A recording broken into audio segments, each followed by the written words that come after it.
It wants to completely purge all of Russia from anything that, until fairly recently was considered Ukraine.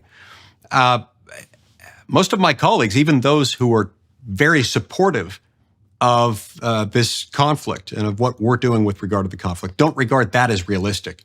Russia is now so heavily invested in Crimea that seems unlikely. I wouldn't want to rule it out. But my point is this: given how aggressive, I think it's probably worth ruling out. I mean, there isn't a chance that Russia will allow Crimea to be retaken by Ukraine without pushing this right to the brink. Right. I certainly don't see it.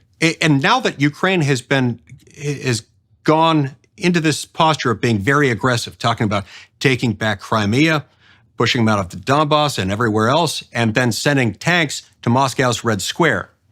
If all of a sudden Ukraine were to do an about face and say, okay, never mind, we'll give you recognition of Crimea, now let's talk about what else you would need to do it.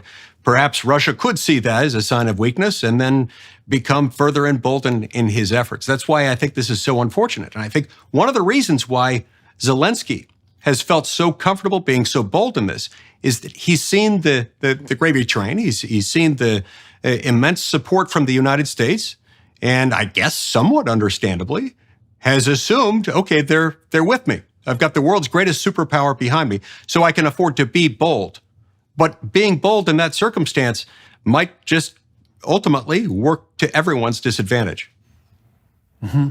Okay, so I want to flip this now a bit, if you don't mind, into a more metaphysical domain. So I've been recently